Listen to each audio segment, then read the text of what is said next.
সালামু আলাইকুম রহমতুল্লাহ। প্রবাস কিংবা দেশ যে যেখান থেকে দেখতেছেন সবাইকে জানাচ্ছি নতুন আরও একটি ভিডিওতে স্বাগতম।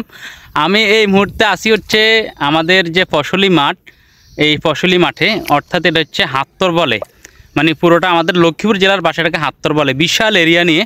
তো আমি মূলত যাচ্ছি হচ্ছে আমার আব্বার কাছে। আমার আব্বা সকালবেলা হচ্ছে ফসলি মাঠে চলে গেছে, কাজের উদ্দেশ্যে বের হয়েছে। তো আব্বার কাছে যাচ্ছি আমি, সাথে এখানে পানি নিয়েছি এক বোতল এবং গাছ থেকে পেঁপে পেড়ে ওই পেঁপে কেটে নিয়েছি। তো আব্বাকে সকালে পানির বোতল দেওয়া হয়েছে একটা, আমি মালয়েশিয়া থেকে একটা ফ্লাক্স আনছি পানির, তো ওইটা দেওয়া হয়েছে। আমি এখন যাচ্ছি দুপুরবেলা, মানে এখনও 12টা বাজে নাই, 12টার আগে আমি যাচ্ছি। তো আব্বার সাথে হয়তো হালকা পাতলা কাজ করব। সকালবেলা আসতে পারি না, সকালবেলা ঘরের মধ্যে কাজ করছি। আমি মালয়েশিয়া থেকে আসার পরে ভাবলাম যে হয়তো একটু রেস্ট নিতে পারবো ভালো করে, কিন্তু এখন বাংলাদেশে এসে দেখি যে মালয়েশিয়ার চাইতে আরও বেশি ব্যস্ত হয়ে পড়ছি আমি বাংলাদেশে এসে। তো আমি যেখান দিয়ে যাচ্ছি এটা যদি একটু দেখাই আপনাদেরকে, আমি যেখানে আছি এটা হচ্ছে মূলত পুরোটা একটা মাঠ, ফসলি মাঠ। এগুলা আমাদের দেশে এটাকে আমাদের লক্ষ্মীপুর জেলায় হাত্তর বলে আর কি, বিশাল এরিয়া নিয়ে হাত্তর। তো ছোটোবেলা থেকে এখানে বেড়ে ওঠা আমরা।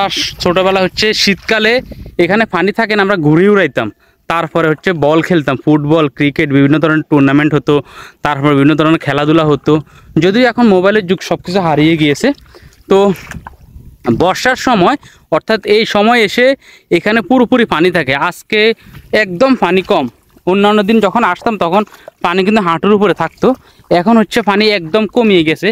অনেক দিন ধরে বৃষ্টি হয়েছে, বৃষ্টি হওয়ার ফলে পানি ভরপুর ছিল। আর হঠাৎ করে এখন আবার আজকে 2 দিন রোদ হচ্ছে, 2 দিনের রোদে পানিগুলো সব শুকিয়ে গেছে। তো পানি হচ্ছে ওইদিকে খাল আছে, খালের মধ্যে নেমে যাচ্ছে সব।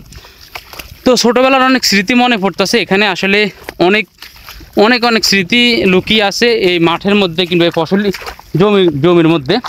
তো এখান থেকে শত শত কৃষক, শত শত মানুষ হচ্ছে তাদের রিজিক উৎপাদন করে। তো আমার আব্বা ডাকতেছে আমাকে, আমি এদিক দিয়ে যাচ্ছিলাম, তো আব্বা ডাকতেছে ওইখানে, যে আমি আব্বা ওইখানে আছে আর কি। তো আমি এখান দিয়ে যাচ্ছি। এটা হচ্ছে একটা ধানের জমি, দেখেন এখানে পানি দেখেন কতটুকু, 1 হাঁটু পরিমাণ পানি। তো আমি আমার আব্বার কাছে যাচ্ছি। আর এটা ধানগুলো হচ্ছে নষ্ট হয়ে গেছে। তো কিছুদিন পরে যখন পানি কমবে তখন বড় ট্রাক্টর এসে হচ্ছে এগুলো পুরোপুরি আল দিবে, মানে আল দেওয়ার পরে নতুন করে আবার ফসল ফলাবে।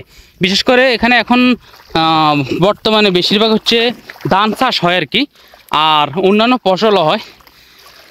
আমি আসলে হয়রান হয়ে গেছি। তো মালয়েশিয়াকে খুব মিস করতেছি, মালয়েশিয়ান প্রবাসীদেরকে মিস করতেছি, আমার প্রিয় প্রবাসী ভাইদেরকে মিস করতেছি। আর বাংলাদেশে এসে আলহামদুলিল্লাহ, আল্লাহ পাক ধরো শুকরিয়া, আলহামদুলিল্লাহ আমি আসলে খুব ভালো আছি। আল্লাহ পাক অনেক ভালো রাখছে আমাকে। আমি প্রিয় প্রবাসী ভাইদেরকে খুব মিস করতেছি, বিশেষ করে মালয়েশিয়ান প্রবাসীদেরকে মিস করতেছি। মালয়েশিয়ার পথঘাট, রাস্তাঘাট সব কিছু খুব মিস করতেছি। আর বাংলাদেশে এসে আসলে ব্যস্ততা বেড়ে গেছে, তবে অনেক ভালো রাখছে আল্লাহ, আল্লাহ পাক অনেক ভালো রাখছে। পরের গোলামির থেকে মুক্ত, পরের গোলামি করার থেকে আল্লাহ পাক মুক্ত করছে। ইনশাল্লাহ দেশে নিজে কিছু করার জন্য চেষ্টা করব। সবাই আমার জন্য দোয়া করবেন, আমিও সবার জন্য দোয়া করি। এবং ছোট ছোট করে আসলে পরিকল্পনা হাতে নিতেছি, দেখি আসলে কতটুকু পর্যন্ত যেতে পারে, আল্লাহ পাক কতটুকু নেয়। আমি একটু যদি ব্যাক ক্যামেরা দিয়ে আবার আপনাদেরকে দেখাই, এটা হচ্ছে কচু ক্ষেত। এখান থেকে লতি তোলা হয়। আর এই যে জমিনগুলো দেখতেছেন এগুলো সব ফাঁকা, ঘাস হয়ে গেছে। তো আমি যদি পথ ধরে যাই ওখান দিয়ে যেতে হবে, তো আমি পথ ধরে না গিয়ে আমি এখান দিয়ে যাই, শর্টকাটে যাওয়ার জন্য চেষ্টা করি। ছোট্ট ভিডিওর মাধ্যমে আমাদের এখানকার ফসলি মাঠ দেখানোর জন্য চেষ্টা করলাম। আমি টুকটাক আব্বার সাথে সহযোগিতা করতেছি, যদিও আসলে তেমনভাবে সহযোগিতা করতে পারতেছি না যেমনভাবে সহযোগিতা করার দরকার। তো সব কিছু মিলিয়ে আল্লাহ পাক সবাইকে ভালো রাখুক, সুস্থ রাখুক। ইনশাল্লাহ দেখা হবে পরবর্তীতে নতুন কোনো ভিডিওতে, নতুন কোনো জায়গা থেকে। আসসালামু আলাইকুম, আল্লাহ হাফেজ।